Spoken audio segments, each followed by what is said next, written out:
Welcome to the Superhero Bibliophiles podcast. This is the companion show to the Superhero Cinephiles podcast, where we talk about superhero comics and graphic novels, all that fun stuff.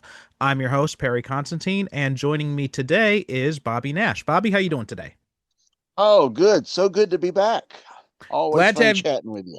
Yeah, glad to have you back on. We had a big gap from the last time we had you on, the first time we had you on, Mhm.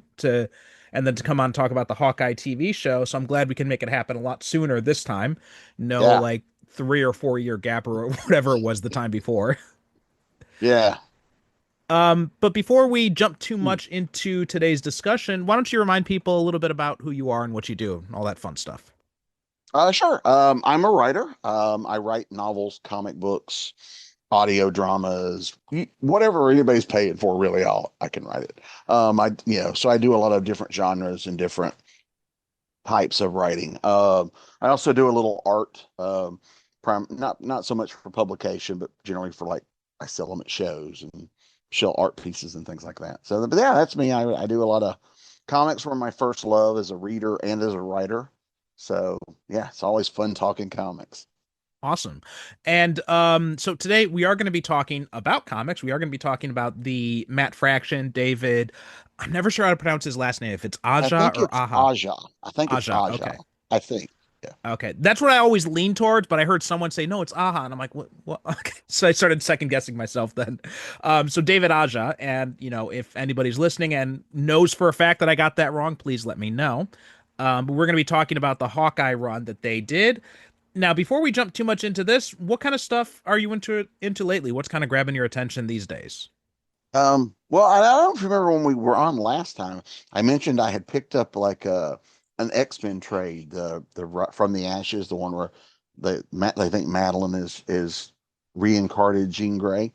I enjoyed that so much, and it took me back to reading that I pulled out the X-Men Essentials, the black and whites, and I have continued reading from there.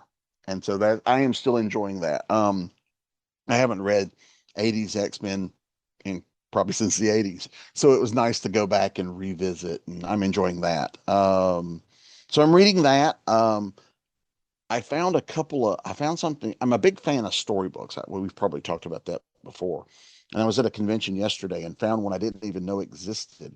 There's an ISIS storybook that was put out in the 70s based on the Oh, wow. TV show with where it's a story, like a little short story with like artwork. Oh, Oh, nice. fell in love. So anytime I can find storybooks, those are awesome. So I'm always on the lookout for those, and I'm a huge fan.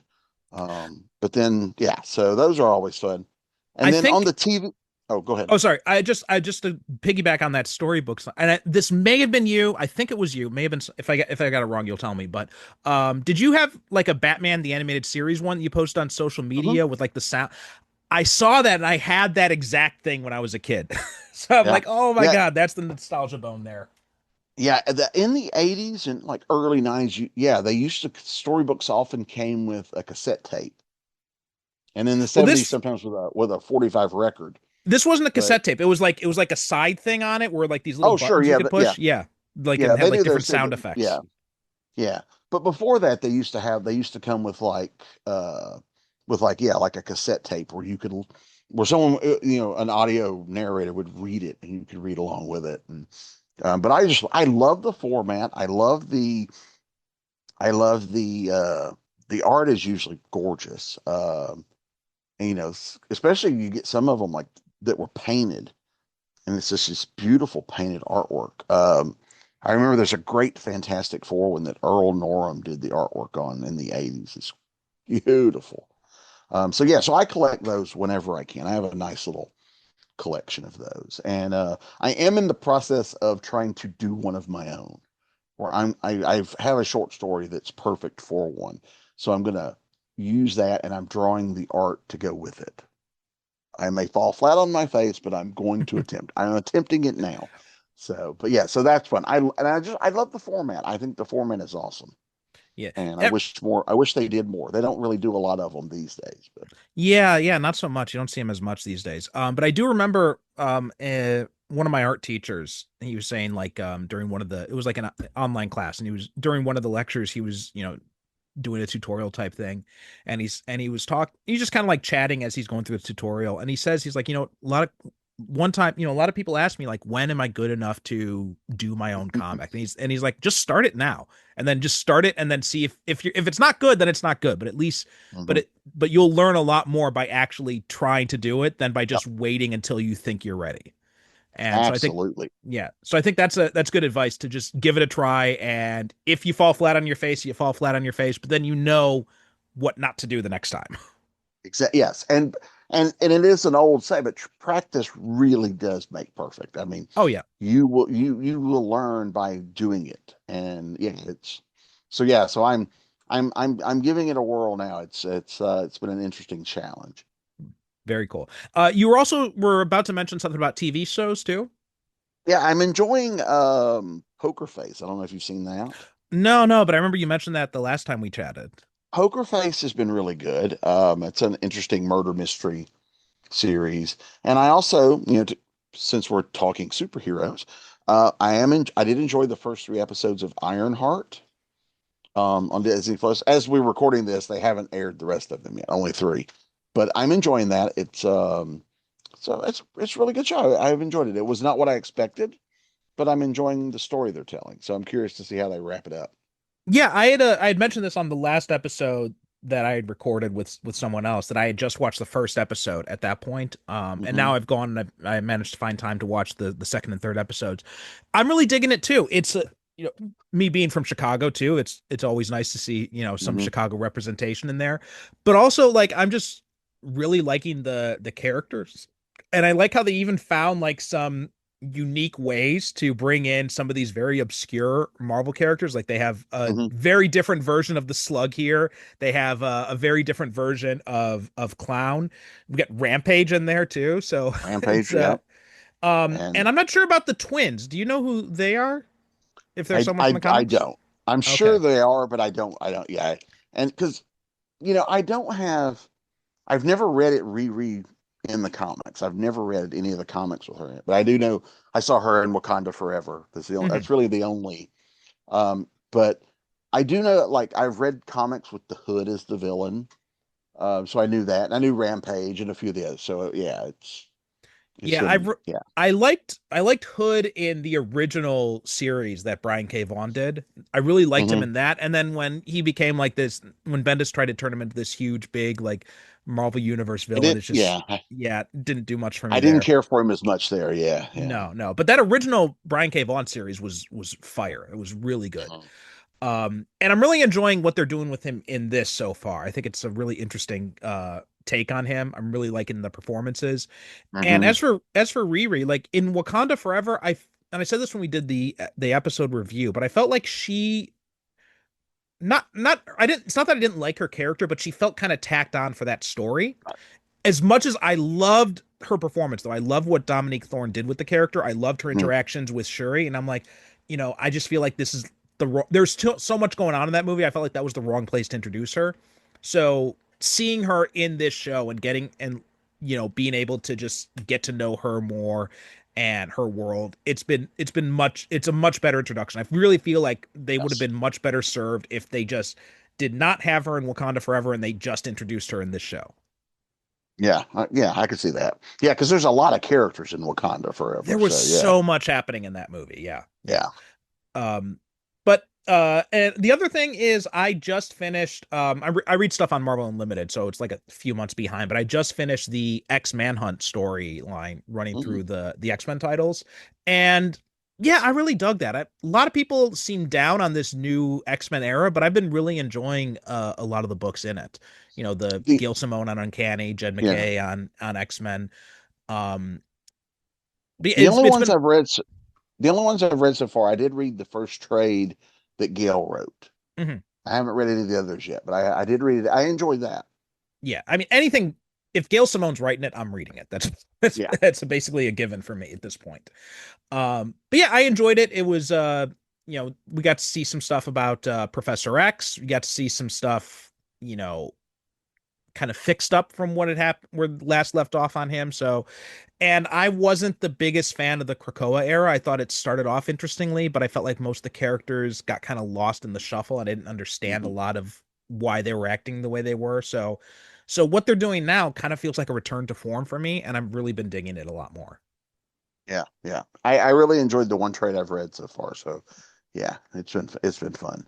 It's good stuff. Yeah, I mean, I knew I was gonna like the Gale stuff, but Jed McKay has been a very surprising writer. I'm not sure how much of his stuff you're familiar with, but he's doing Avengers. I He's read, yeah. See, I didn't care for his Avengers stuff, so Oh, okay. that kind of made me, iffy on reading the X. I'm sure I will read his X-Men eventually, but I did not. I didn't love the Avengers stuff. Not Oh, that it was okay. bad; it just wasn't for me. Yeah. That's fair. Yeah, I for me it was kind of like it felt like kind of a return to form for the Avengers as well Mhm. because it's not quite the same, but I'm getting a little bit more.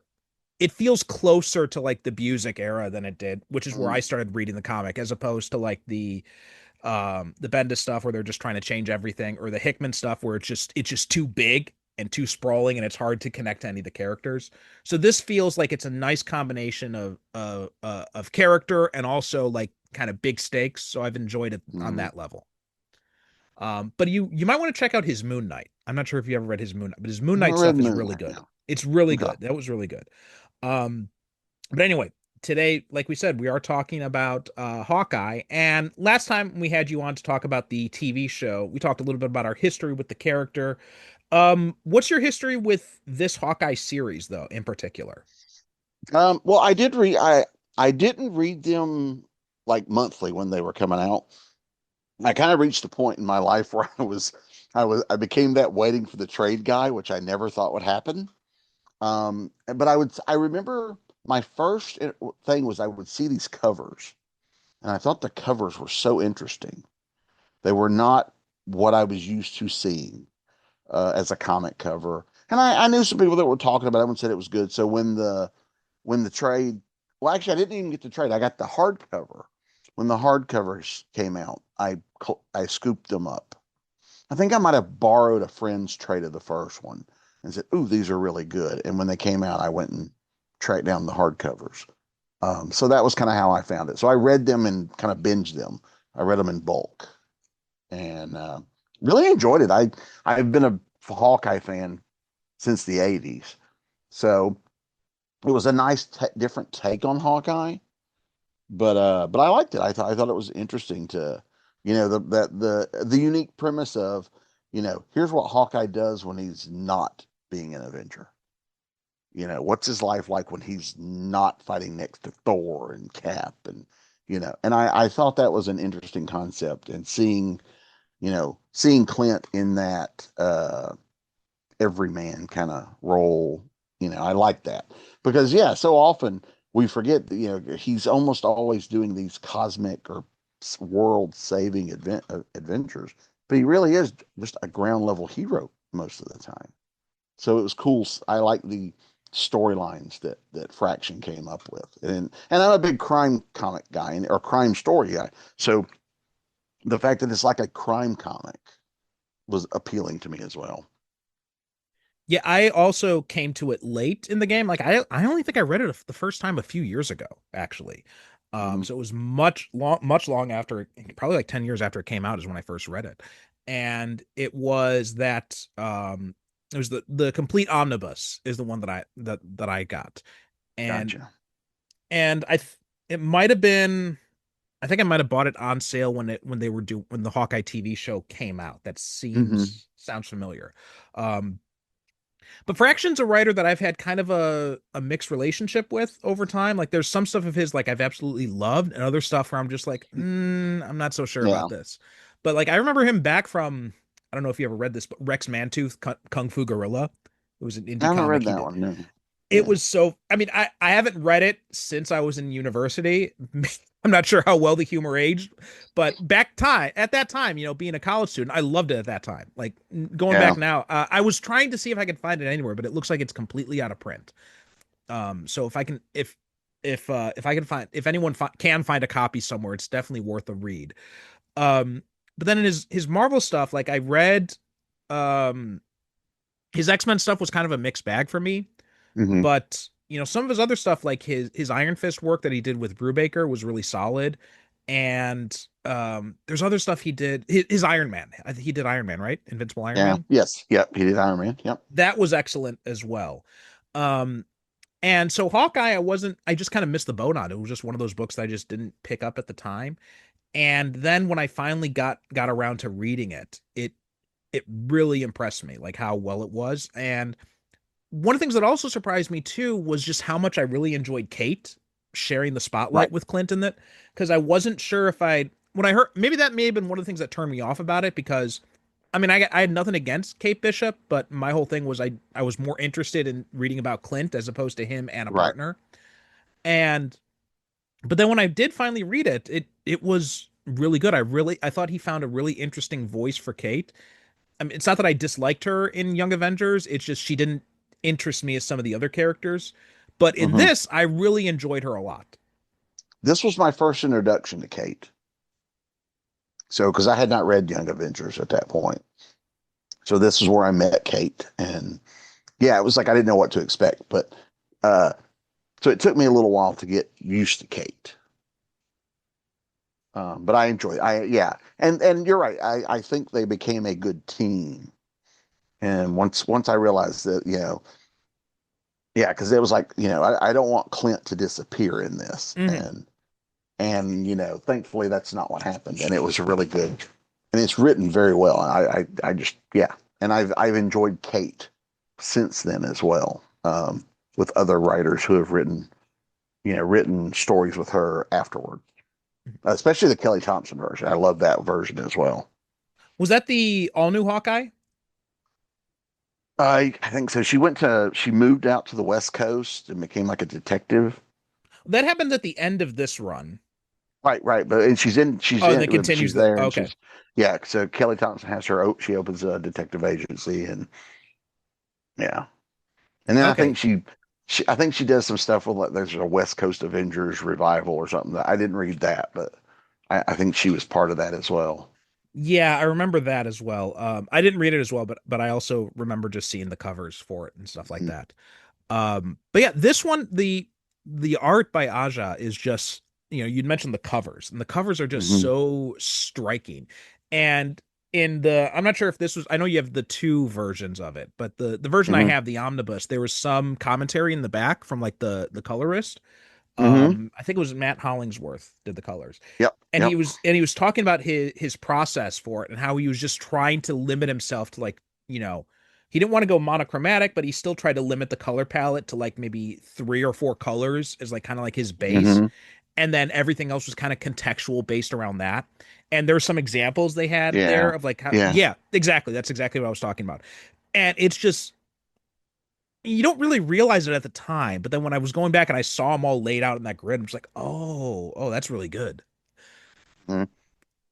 There And was I think, also with the art, there was also a wonderful, like it's not your typical super, like comic book layout. There's a lot of attention paid to visually show how Clint and Kate are picking targets and how they're setting things up in a way that's not just your typical 6 or 8 whatever panels. It's the art is really moving things along and showing some different methods for how they do what they do, which I thought was interesting. I had not seen a lot of those type of shots. There's a lot about how to pull the bow, and where a lot of times you would just see them, artists would just draw it after the bow has been launched, and they would show different. And so I thought it was really well choreographed in the art, and the color played a big part of it in that too. I think. yeah, there's also the kind of like almost like instruction manual kind of Hmm. approach to some of it, where they're like showing like the different details and stuff. And but even like this one panel I'm looking at right now, and this is it's when Hawkeye is they're training. It's like in the first or second issue, Hmm. and as Kate's speaking, like they show him drawing the string, and like the panels are all laid out, and Hmm. in the time, and they've got it structured so that as she's speaking, he's pulling it, so it's showing like how in real time and how fast it goes, because she says, well, that's cool. but it's like this huge, and it's just like, but it's all Hmm. broken up into a series of panels, and you can just see how he's playing, and it really gives you an impression for how he sees the world and how fast he moves. Yes, absolutely. Yeah, there's some beautiful panel work in here. Hmm. Yeah, and yeah, the panel work is amazing. The art is really what, like, the stories are great. I'm not going to say anything bad about the stories, but the art is just what really grabs me about this, and just like the way they tell it. Like there was one issue where it was from the perspective of the dog, Lucky, Dog, yep. Yep. and where you're seeing how he interprets different things and Hmm. how he interprets different signals and stuff like that. And it was just amazingly well done. I never thought I'd actually understand what it's like to be a dog in the Right, comic book, right, but it really kind of gave that right. impression. Yeah, and like, yeah, the dog doesn't have dialogue, but all of the word balloons for the dog are like pictograms or Hmm. emojis, or, you know, when he sees Clint, Clint looks, he sees the Hawkeye mask, that's how he is recognizes. Hmm. And yeah, I thought it was brilliant. I thought it was really fun.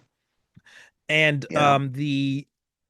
the other thing was when at the end when Hawkeye's deafness starts to play a role, which Hmm. continuity wise doesn't make a whole lot of sense because it was supposedly cured after Heroes Reborn and all that. And Yeah. Kurt Busiek did a story just with like a throwaway line that's saying like when Franklin resurrected Hawkeye, like his hearing was restored back to normal. So it doesn't exactly fit in continuity wise, but it was a but even still, like the layouts in that issue were great because they're doing a lot of the sign language. They have Hmm. empty word balloons, so to because Clint can't hear anything people are saying.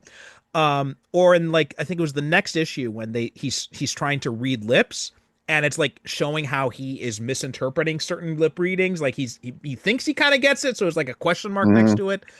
It was amazingly well done for like, Yeah. and it really kind of conveyed what it must be like to be deaf. Right. Yeah. Yeah, there's a lot of really good stuff, and really, I actually didn't remember that part about Franklin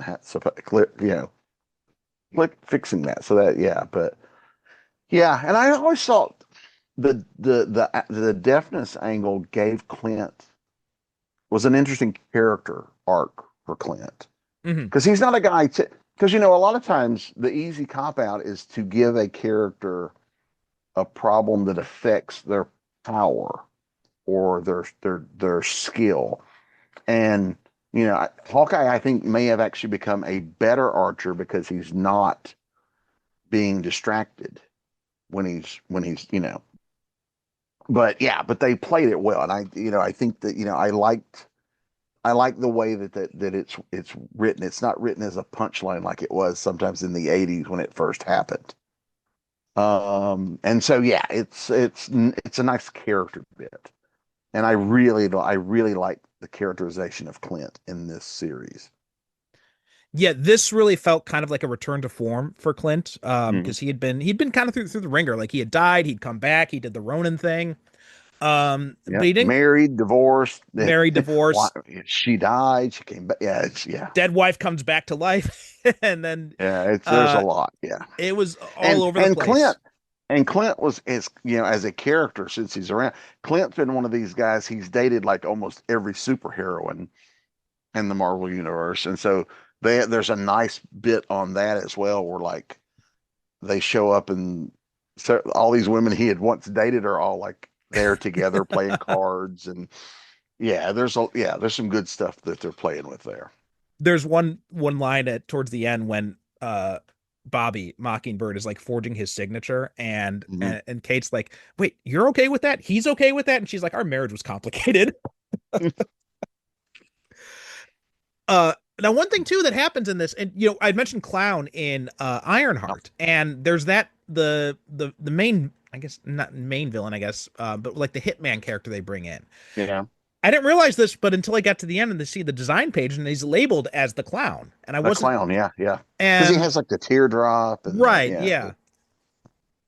So, I don't know. Do you think they were just reusing the name? Do you know if there's been a connection to any of the other characters who've gone by that name in the comics?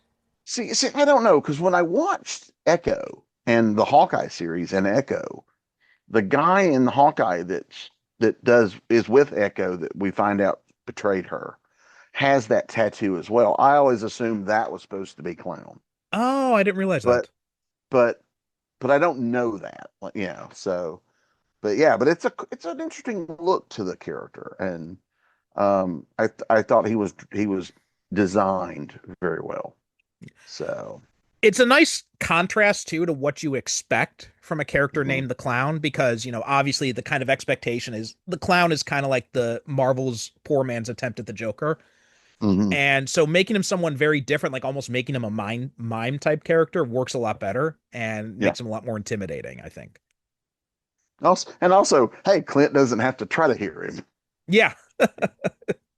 So yeah, but the biggest surprise for me came out of it was the fact that they made the tracksuit guys interesting. Yeah. Because that could be a really cheesy group of guys. Like that bro joke could have got old really quick. But the way they do it, it doesn't. And I appreciated the writing skill that, because that, yeah, like I said, that's a one note joke that could have got old really quick. I think one of the reasons they toned it down in the series is because if you're reading it on the page, it's one thing. If you're hearing Hmm. it constantly, it would get very grating. Yeah. And yeah, but I was going to mention the tracksuit mafia too. Like the whole concept of I had heard about that concept before I read the book. And my first thing is like that just sounds like a stupid like throwaway type of thing. It's not going to be like the Hmm. major no the major focus for like the entire series. 22 issues of action we get Yeah. out of this tracksuit mafia. And it surprisingly works. Yeah. Yeah. Yeah, like I said, there's so much there that just seems like that it wouldn't have gone over well, but they managed. And I, as good as the story is, you're right. The art really sells it. Mhm. Not to take anything away from the story because the story's good, but the artists that they lined up for this, and I think we had four different artists throughout the Yeah, Aja run. did the most, but there were a few fill-ins that were had Yeah, like very like similar type of Polito. styles. Yeah. Yeah, Polito did some. Francesco Francavilla. I think Alan Davis does a couple of issues. So here we got. I got the Or credits here. So Aja was the artist on 1 to 3, 6, 8 to 9, 11, 13, 15, 19, and 21 to 22. 4 to 5 was Polito. 7 was Steve Lieber and Jesse Ham. mm-hmm, 10 and 12 was Francesco Francavilla. Eliopoulos with David Aja did number 17. mm-hmm. David Aja just did 2 pages of that one, though. The annual was Polito as well. Annie Wu was the artist on 14, 16, 18, and 20, which I think were, if I'm not mistaken, are Kate specific ones. I think so. Yes, Yeah.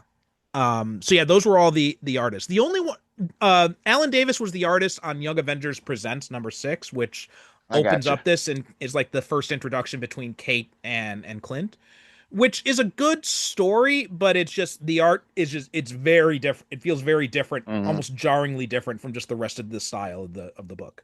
Right. Yeah. Whereas Okay. Yeah. every Yeah.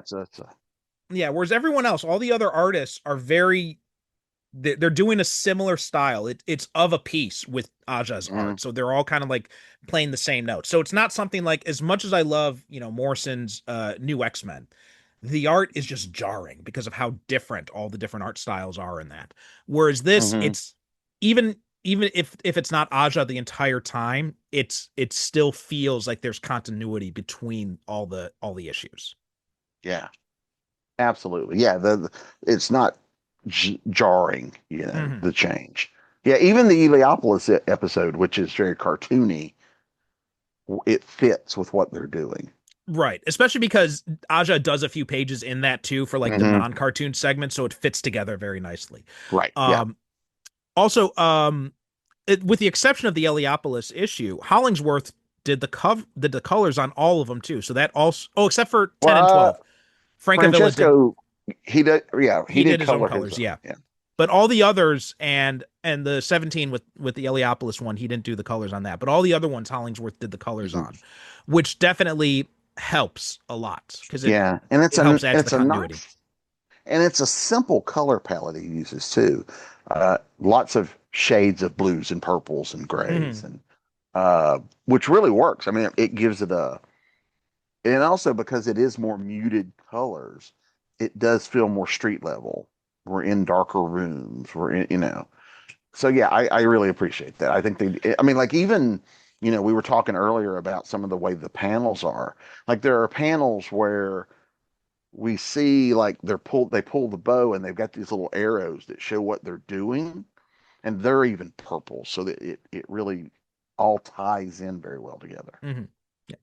We're going to take a quick break and then we'll come back and we'll talk a little bit more about this. Blast off into a new universe with Corsairs, a new sci-fi space opera serial by me, Percival Constantine. In these adventures, join the crew of the Corsair, a group of intergalactic mercenaries, as they struggle to survive in the depths of corporate-controlled space. If you're a fan of Firefly, Cowboy Bebop, or Guardians of the Galaxy, then you're going to love Corsairs. Subscribers to my Patreon get 2 new episodes a week, while free members get 1 new episode a week starting in December. Patreon offers new subscribers a 7-day free trial, but I'm also throwing in another perk. If you sign up with the coupon code SCP, you'll get 90% off your first month. So visit patreon.com/Percival Constantine and join in the adventures. We all love superhero movies and TV shows, but what about the comics that inspired them? Marvel, DC, Image, and more have provided the template for the movies and shows we all enjoy watching, and it's important to honor that tradition by buying and reading comic books. Superhero Cinephiles is proud to be an affiliate of mycomicshop.com. It began as a small mail-order business operated by junior high school student Buddy Saunders all the way back in 1960, and has been operating on the internet since 1997. My Comic Shop has new releases, value packs, back issues, trade paperbacks, comic art, regular auctions, and a whole lot more, including 35% discounts on pre-orders. You can also sell your own comics or utilize their consignment services. You can even create your own want list of comics you're searching for. To get started, check out our affiliate link in the show notes or on the superherocinephiles.com homepage. And we are back, still talking about Hawkeye by Fraction and Aja, as well as, like we just mentioned before the break, a bunch of other artists coming in here and there, but mostly Aja. And you, before we took the break, you were talking about the colors, and I wanted to touch on that a little bit more too, because these days in comics, there's a lot of focus on the kind of like hyper detailed coloring style, right? The like all the airbrushing and the shading Mm-hmm. and the gradients and all that kind of stuff. And it really made me appreciate this flat coloring style because Yes. it works. And I really think like, and I wish more comics would kind of take a cue from this, because the flat coloring style actually can work very well given the right combination of colors, given the style of artwork. Because I think if you had that like kind of like hyper detailed coloring style that they have, first off, I don't think it would have suited Aja's art Mm-hmm. style.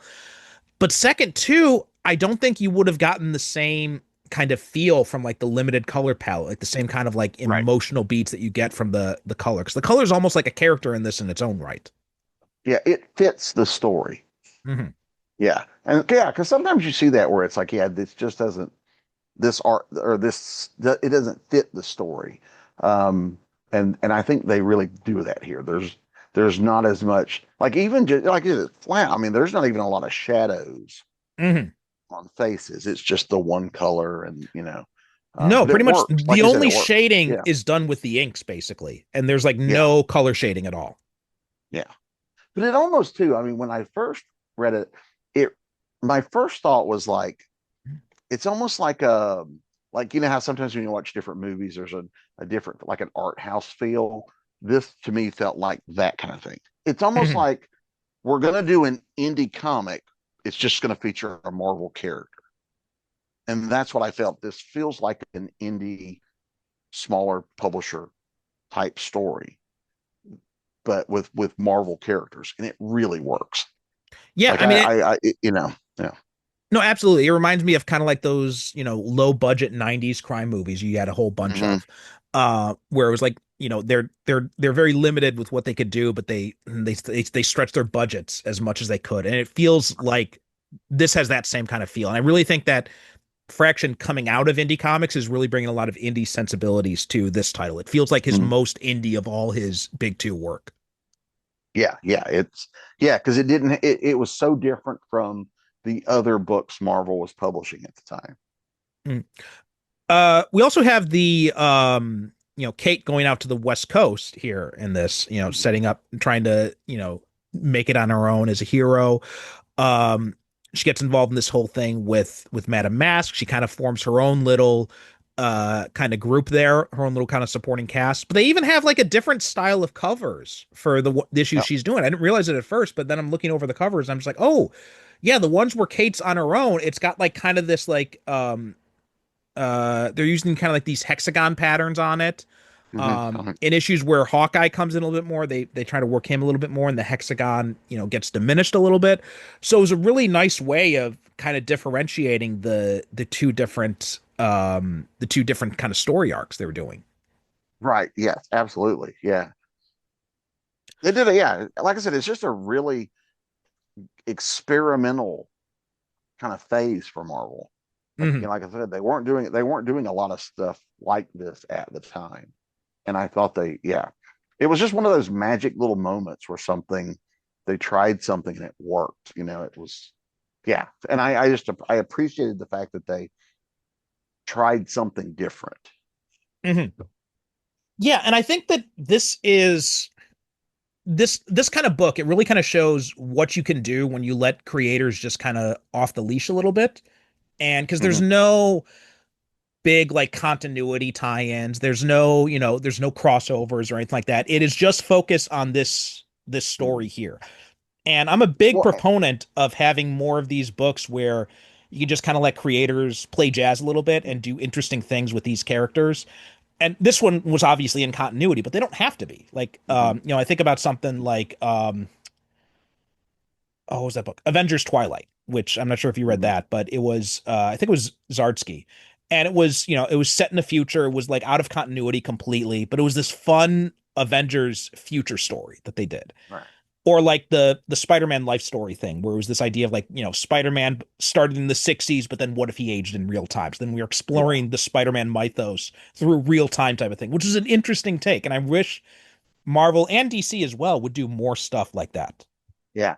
Because too, also when you think about especially when this came out at the time, this is not the kind of thing they would have let them do on a Captain America book or a Spider-Man book, or because those books have they're done this way.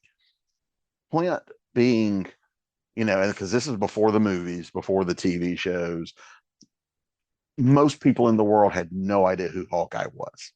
Hawkeye was a lower tiered uh, character in the grand scheme of Marvel. So you could experiment with that character because there's not millions of dollars tied to Hawkeye like there are to Spider-Man. So yeah, they were able to try something with him. I think that they wouldn't have. Like, would they do it today? I don't know. But they might. I mean, Marvel does seem to do more, not just traditional superhero stuff. So, but yeah, but it was a nice experiment to see what worked. I mean, obviously, and it caught on because the TV show pulls highly from this run. Mhm. So obviously, they did something that really connected.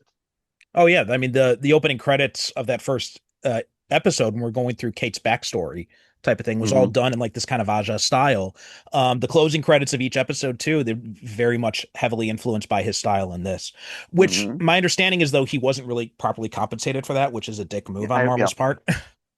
yeah. Um, I've heard that as well. yeah, which they did the same thing to Brubaker with Winter Soldier as well. He said he got more from his one cameo in the Winter Soldier movie than he did for creating the character, Yeah, which is, I mean, ridiculous.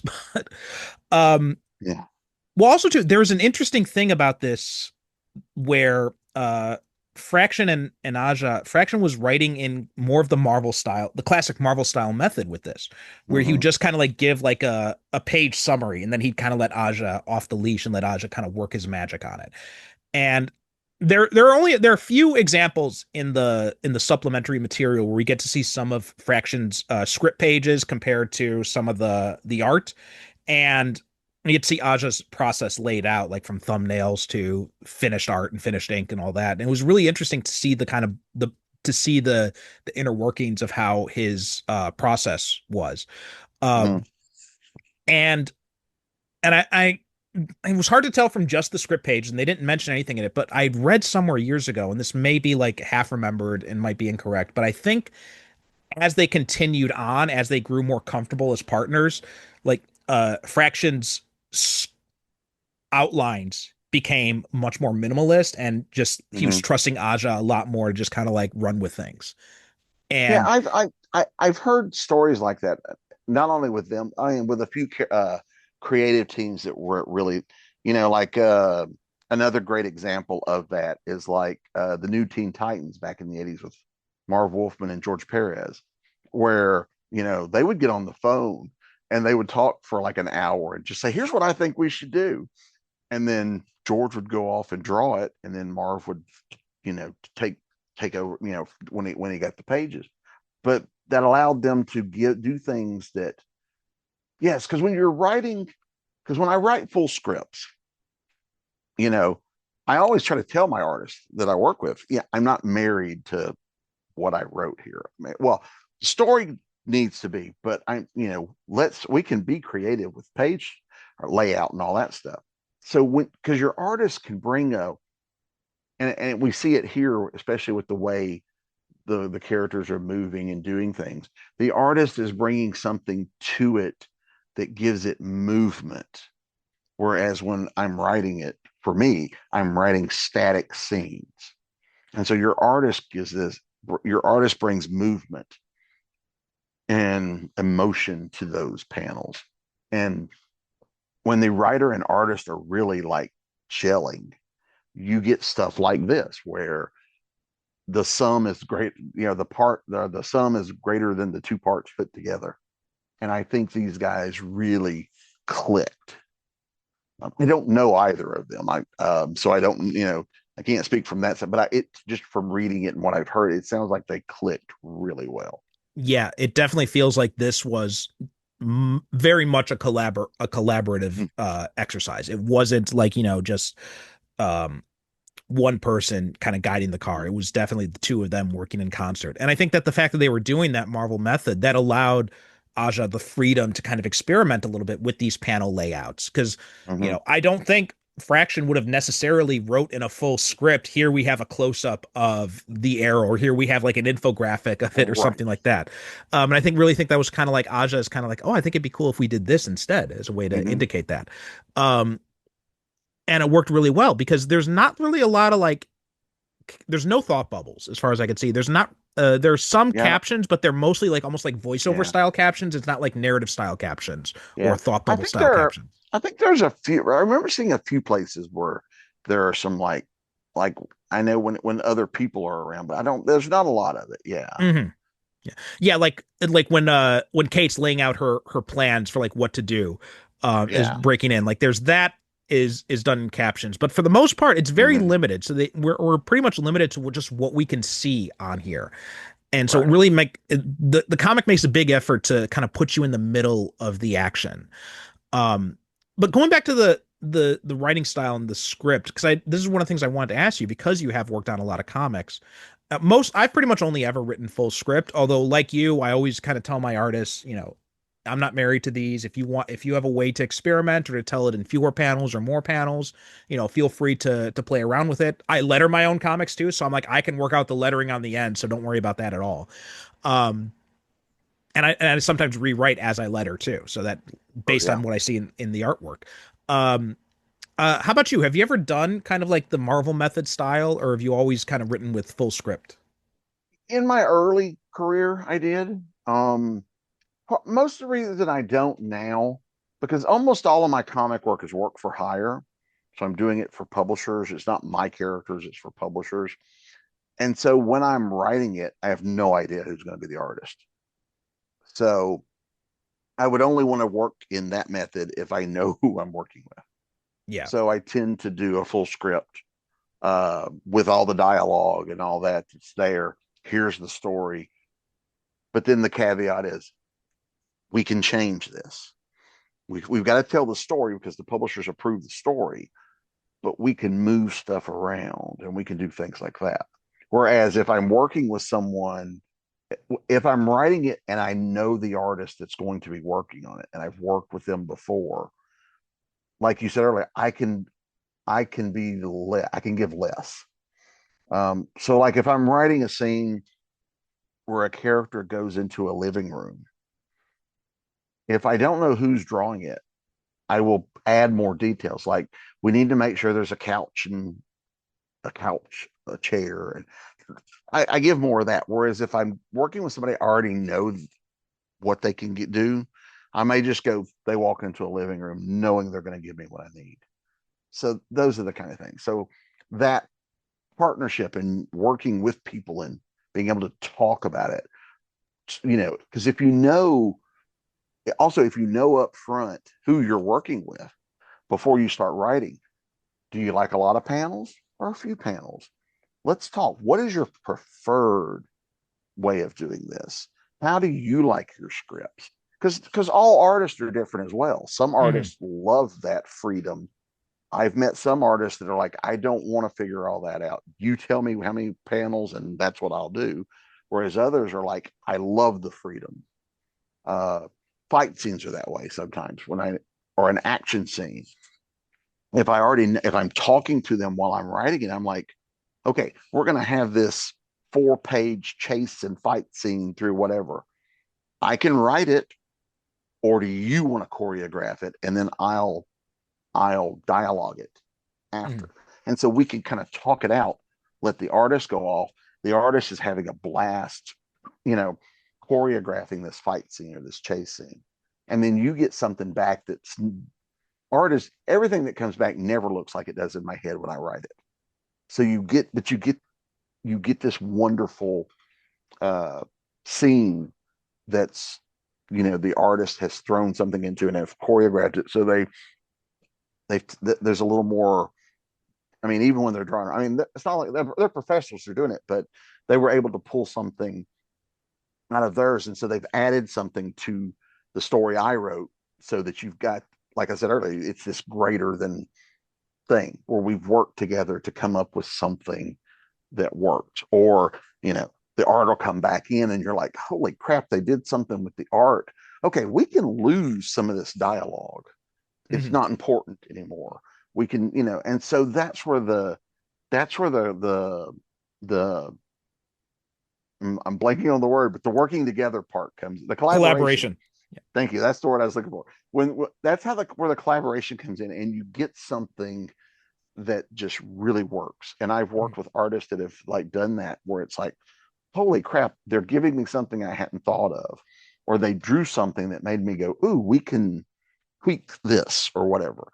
And those are magic moments for me as a creator, when I work with someone and that happens and you see it, and it's like the choir of angels goes, you know, it's it's that kind of feeling. And so it's always fun when you do that and you can get those moments. They don't always happen, but when they do, they're absolutely incredible. Yeah, absolutely. And I'd had some experiences like that too. For the most part, I haven't worked on as many comics as you have, but the ones I have worked on, for the most part, most of the artists they just work off the script I have. They'd give me back exactly what I wrote down. I'm like, okay, that's fine.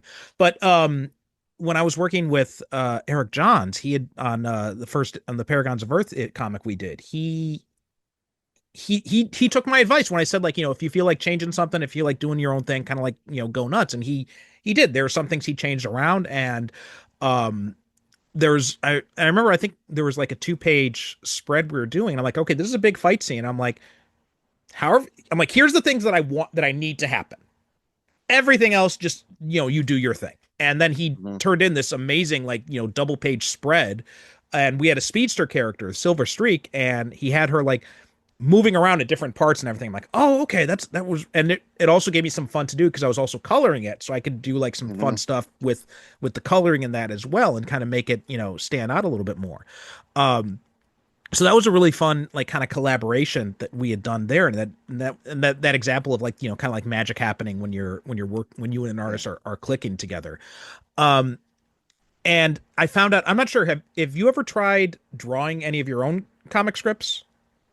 years ago. It's been a long time. I mean, when I first started, I was writing and drawing my own stuff. Um, you know, once back in those days, publishers didn't give a crap about my art. Mhm. Readers didn't give a crap about my art.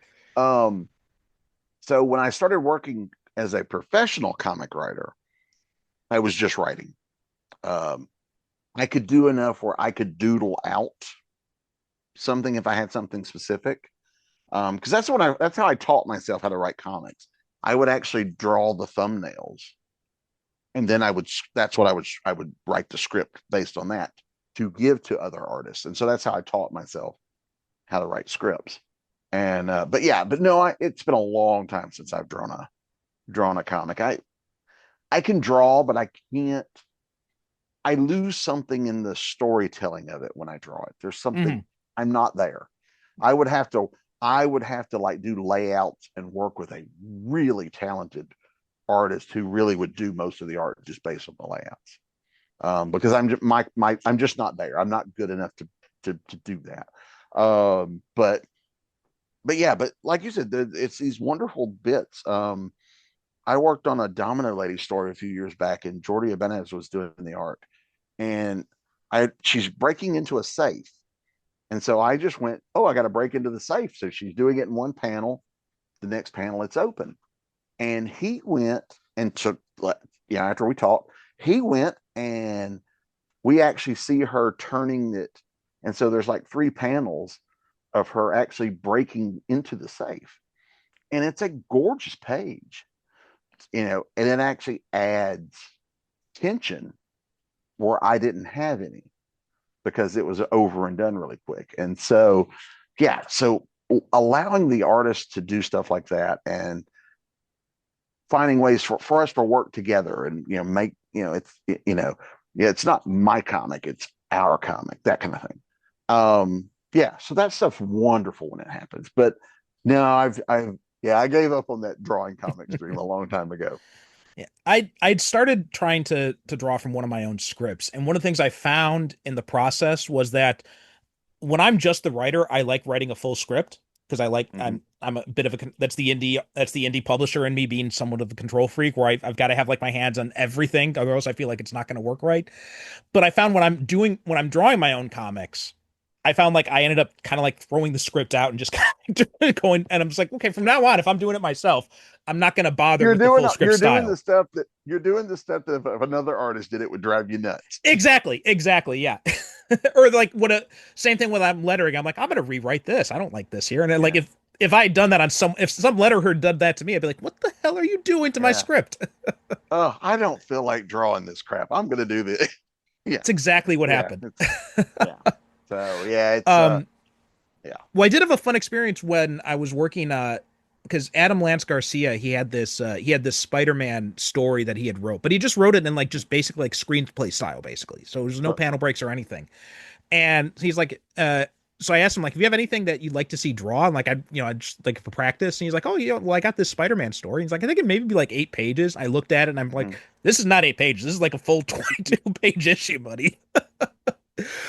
But it was really an interesting exercise in breaking it down because then I had to handle like all the panel breaks and everything like that. And it was a really interesting exercise to try and figure out how all this stuff should work together.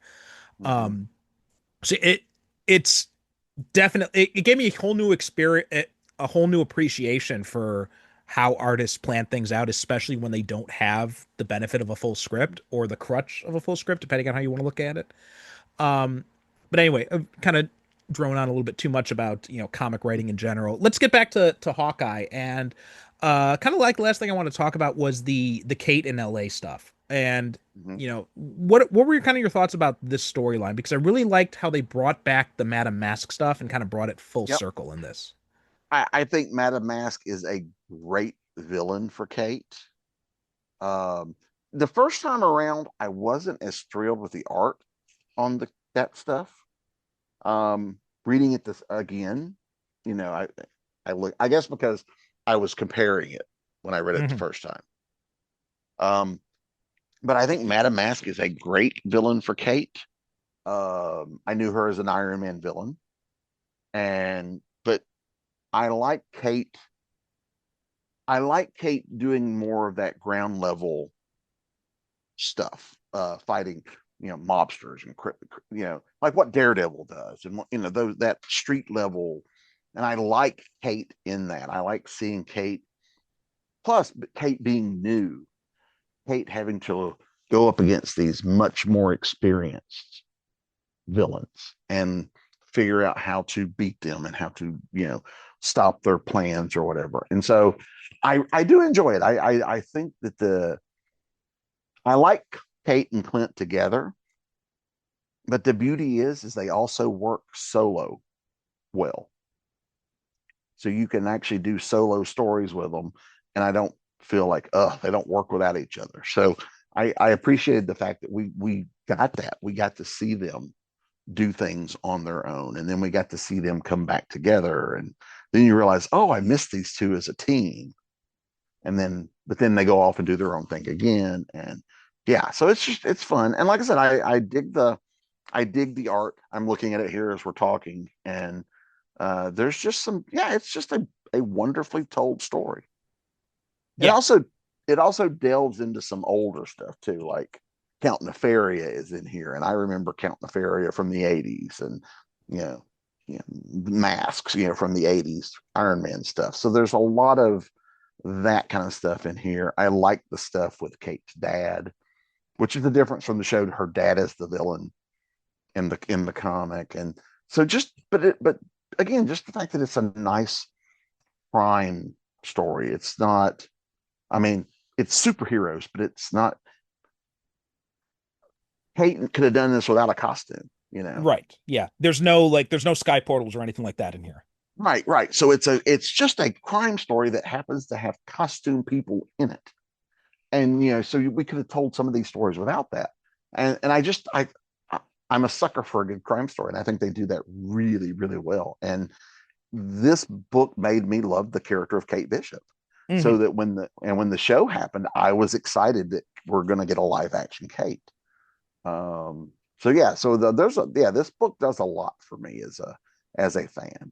And even with the costume, I mean, like it's still very much a practical type of thing. Yeah, because like in the show, like they call it like her archery gear. It's like she's wearing right. archery gear, and they're wearing sunglasses. They're not wearing like matte. It's And so it's very practical.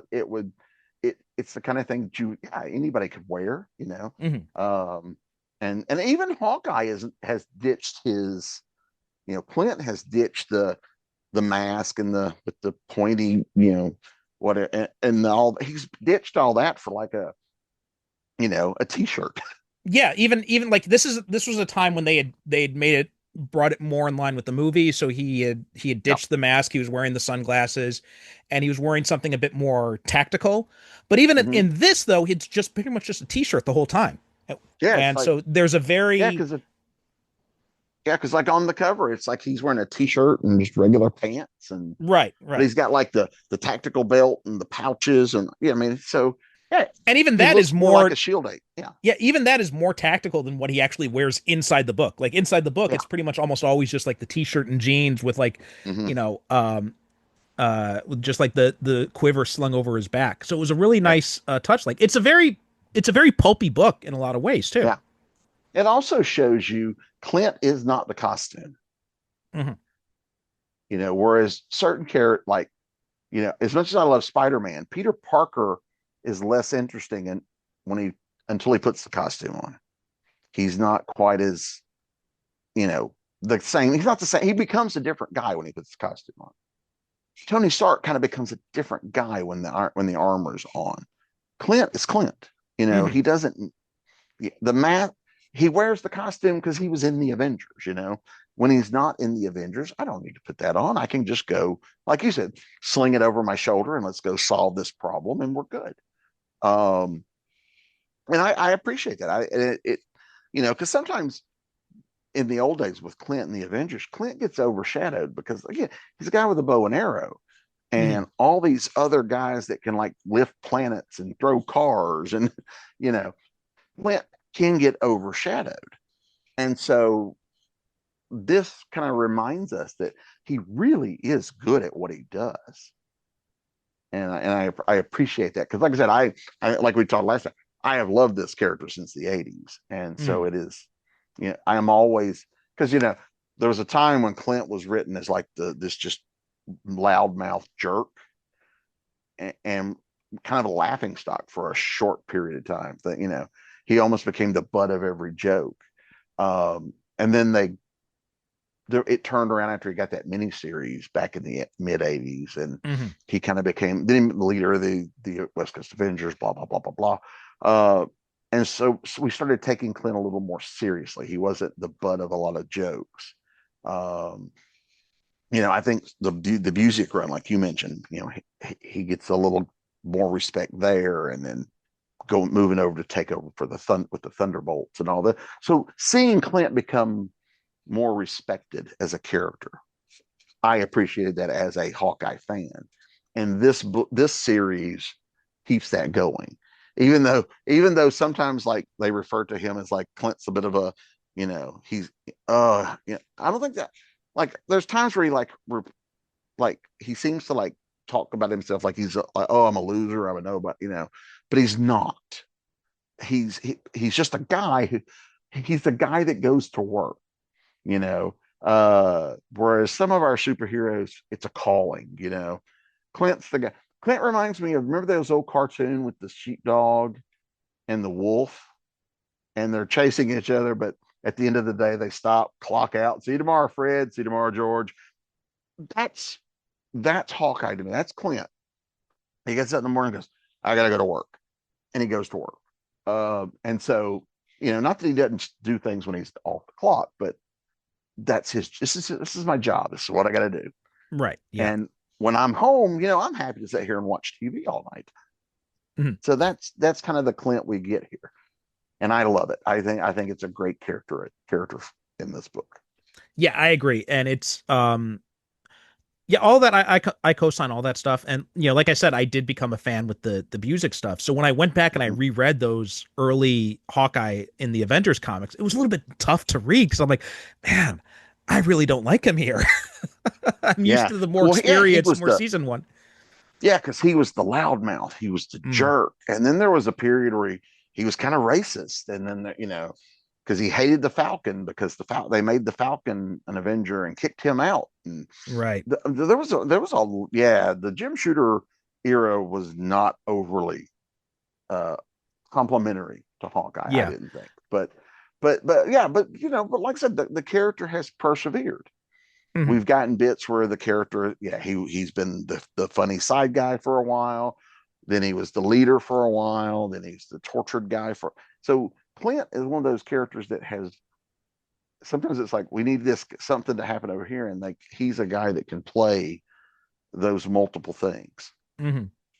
Yeah. And going back to what you mentioned about about him being overshadowed, I thought, his line in Age of Ultron, I think was the perfect summation of his character and his role in the team when he's talking to Wanda and he's like, the city is flying, okay? The city is flying. There are robots everywhere, and I've got a bow and arrow. None of this Mhm. makes sense. Like, that's Yep. probably what it would feel like to be Hawkeye in Mhm. that situation. I Yeah. thought Renner summed that up Yeah. perfectly in that moment. And then Um, he gets up and he goes to work. yeah. And he's like, but This I'm is I'm my gonna go out there because it's my job. Yeah. it's my job. I've got to do it. And one thing the show and the movies gives Clint that we don't always get, we don't get in the comic, is he has a family, Hmm. which adds a layer to Clint in the shows that I appreciate. Whereas we don't get that in the comics because he does have the ex-wife who may or may not be dead anymore. I don't really know. I don't remember if Mockingbird's alive or dead I or think what, she's but still alive. so yeah, because she's like died 2 or 3 times, I think. Yeah. But yeah, but and as far as I know, Hawkeye doesn't have any kids in the comics, but No. in the The show, I do appreciate that, because we don't. It's harder to get that in comics where that character is going to go on and on. He's going to be the mhm. same age for 50 years, you know. Whereas in the movies, they're going to get older and all that. But yeah, but I love that. I am a big fan of mentor mentee relationships in books, movies. I love writing them. I love reading them. And the Kate Flint mentor-mentee relationship is fantastic. And sometimes it switches. Sometimes Clint is mentoring her, and there are times she's mentoring him. And I think that really works in this book, in that dynamic. And I'm because before that, Clint has had other people that he has had those relationships with. Like there's a nice bit of Avengers where Captain America was the mentor to Hawkeye, because because Steve's the one that helps in the comics, helps reform Clint, because Clint started as a villain. Mm-hmm. And so there's a lot of comics where, especially once we get around to Hawkeye becoming like the West Coast, leading the Avengers and then doing West Coast, part of that is there's a lot of stuff in there about him wanting to prove to Steve that he can do this, that's a relationship that is important to him. And I think sometimes we see that with Kate, with Clint. I want to live up to this name that he's let me have and use. And because when she took over, when she became Hawkeye, he was Ronin. And so when he comes back as Hawkeye, it's like, oh, I've got to get the name back. And he's like, no, he appreciates, there's that relationship. And I'm a big fan of those type of relationships because they're fun. We don't get them as often. Also, there's no romantic, component. Mm-hmm. So often we that was one of my fears when I first started reading this, was like, please don't let these two become romantically involved. One, the age difference. It's the a age little difference, yeah. But but I also know how Hawkeye's been written in the past, and so yeah, it's like not every relationship has to be romantic. Mm-hmm. And I love the relationship between these two characters. Yeah, I co-sign all of that, and I think one of the nice things about the Kate Clint relationship, especially in this, is that they almost feel like a similar level of maturity in a lot of ways. Because Clint, even though he's older, he's in a lot of ways he is still like a teenager at heart. So I think that they do a really good job of tapping into that, where, like you said, that works for like the cross mentoring type of thing. Because there are a lot of times when Kate is the more emotionally mature one of the two. She is sometimes the only adult in the room. Mm-hmm. But also the whole idea of like just the family thing, like they did that in the Ultimate books. I remember is when they introduced him having a family, but they didn't really do much of it. And then they killed them off really quickly, and then he became like they gave him a death wish and all that. And it was just very kind of cliche. And what they did with him in the movies and how they built up the family and everything, and how they had used it to great effect in the series was just such a refreshing thing. And it did really, like you said, tap into that whole kind of like working class hero vibe type of thing that he has here. Yeah, absolutely.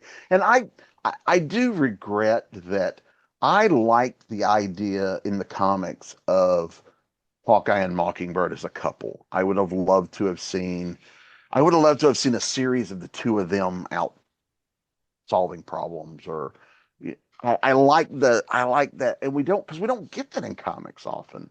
There was a great, not Hawkeye related, but there was a great little period of time where when Peter and Mary Jane were married, where Mary Jane would actually do stuff to help him as Spider-Man.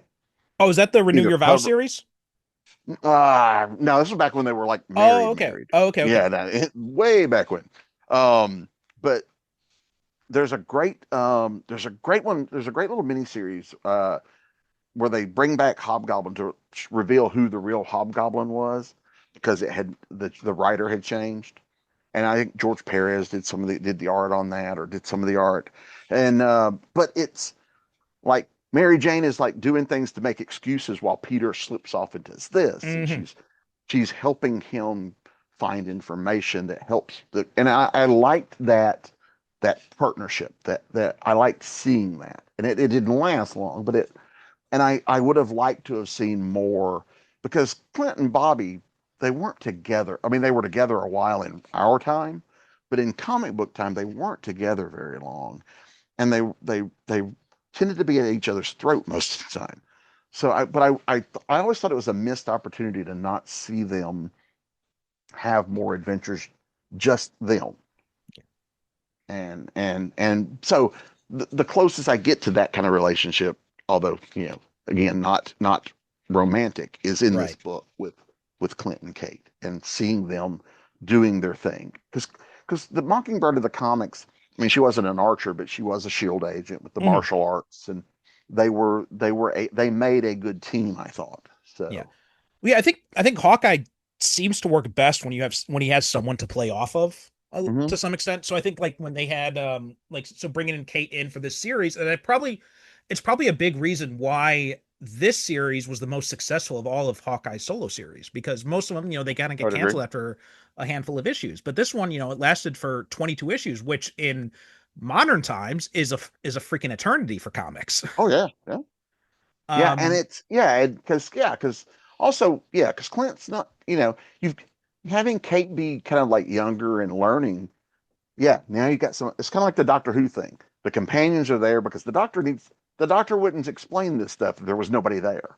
right. Clint can explain things why this happens and Mhm. tells Kate, and so we are learning it because Kate is learning it, Yeah. and yeah. All right, so we got to wrap up now. So, Bobby, are there any other things you want to mention about any final thoughts about this series? Um, if you have not read it, I highly recommend it. Like I said, I think you said you got the omnibus. I know there are individual trades. I got the two hardcovers, which are nice. There's multiple ways of reading it. It's and you said 22 issues. It's not a long commitment to buy them in trades and read them. I think you will enjoy it if you like crime fiction, or if you liked the TV show. You will definitely like this book. Yeah, and 22 issues. Not only is it a quick read at only 22 issues, but they're not dense issues, right? Like Yeah, most of the yeah. time, it's not overwritten or anything like that. It's the writing is just enough where it doesn't overwhelm you with it, and it just kind of lets the art breathe a little bit more, which and it's one of those, and that's one of the things too, because this is my second time reading it, and the first time I was just basically just kind of reading it for the story, but this second time I found myself spending a lot more time paying attention to the art. And I Mm. really think this is a book that kind of rewards multiple readings, because then you can focus on kind of like the art or the colors and like the little kind of background things that they throw in here. And you kind of see how everything kind of fits together that way. So yeah, it's a great read. Like you said, the omnibus is a very nice package, and the And they're uh not overly expensive. I mean, you can not find overly them expensive. not expensive, And I haven't checked because I have the omnibus, but I'm pretty sure this would be on Marvel Unlimited. So if you have a Marvel Unlimited subscription, you could probably read it through there. Definitely worth the read. Probably one of my favorite things that Fraction has ever done. For the big two. I would second that. Yeah. Yeah.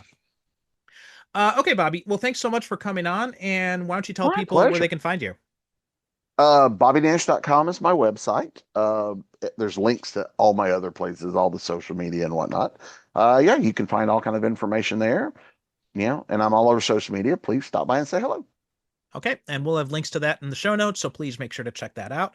As for us, superherocinephiles.com is the website. We are superherocinephiles.com on Blue Sky, and Super Cinema Pod on Instagram and Threads, although not very active on those. Mostly it's just Blue Sky. You can find me the most active. Thanks so much for listening, and we'll talk to you next time.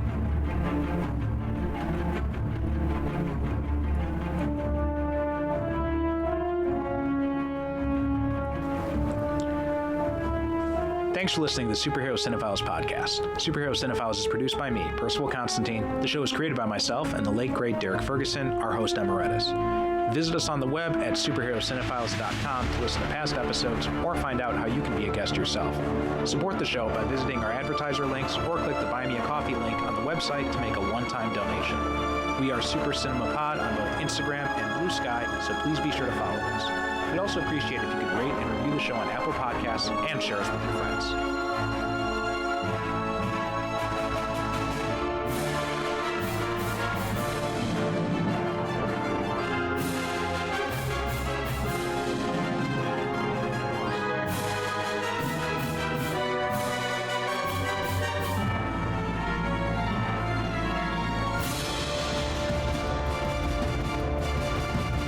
Thank you for listening. And as always, good night, good evening. God bless.